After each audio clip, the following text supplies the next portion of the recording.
បាទសួស្តីអ្នកទាំងអស់គ្នាចឹងថ្ងៃនេះយើងចូលមកកាន់មេរៀនទី4ដែលយើងនិយាយអំពី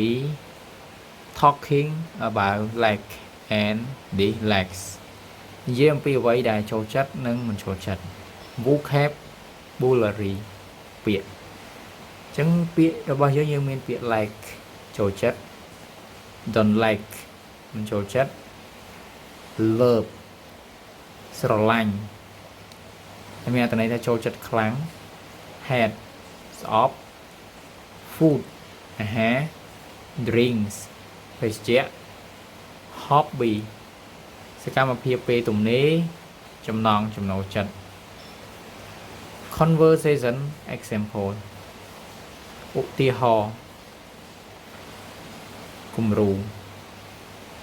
ចឹងនៅក្នុងនេះដែរយើងមានតួអង្គពីរ A ហើយនិង B ចឹង A គាត់សួរថា what food do you like ចឹង A គាត់សួរថាតើអ្នកចូលចិត្តអាហារអ្វីចឹង B គាត់ឆ្លើយថា I like noodles and rice ចឹង B គាត់ឆ្លើយថាខ្ញុំចូលចិត្តនំបញ្ចុកហើយនិងបាយចឹង A គាត់សួរថា what do you do សំទោស what do you like to do in your free time អញ្ចឹង A ក៏សួរតើអ្នកចូលចិត្តធ្វើអ្វីក្នុងពេលទំនេររបស់អ្នកហ្នឹងអញ្ចឹង B ក៏ឆ្លើយថា I like to watch movies អញ្ចឹង B ក៏ឆ្លើយថាខ្ញុំចូលចិត្តមើលកុនអញ្ចឹងដល់លំហាត់អនុវត្ត practice your turn ដល់វេនរបស់អ្នក please answer that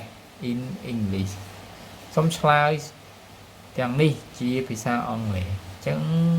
ទី1សួរថា what food do you like អញ្ចឹងសំណួរទី1គឺសួរថាតើអ្នកចូលចិត្តអាហារអ្វីអញ្ចឹងអានេះយើងអាចឆ្លើយទៅតាមភាពជាក់ស្ដែងរបស់ខ្លួនឯងអញ្ចឹងខ្ញុំឆ្លើយថា I like ខ្មែរ food អញ្ចឹងខ្ញុំចូលចិត្តអាហារខ្មែរ2 what drinks do you like អញ្ចឹងទី2គេសួរថាតើអ្នកចូលចិត្តផឹកចូលចិត្តភេសជ្ជៈអ្វីអញ្ចឹងខ្ញុំឆ្លើយថា I like water and orange juice ខ្ញុំចូលចិត្តទឹកហើយនិងទឹកក្រូចសំណួរទី3គេសួរថា what do you like to do in your free time អញ្ចឹងខ្ញុំឆ្លើយថា I like reading book in my free time ខ្ញុំចូលចិត្តអានសៀវភៅនៅក្នុងពេលទំនេររបស់ខ្ញុំសូមអរគុណ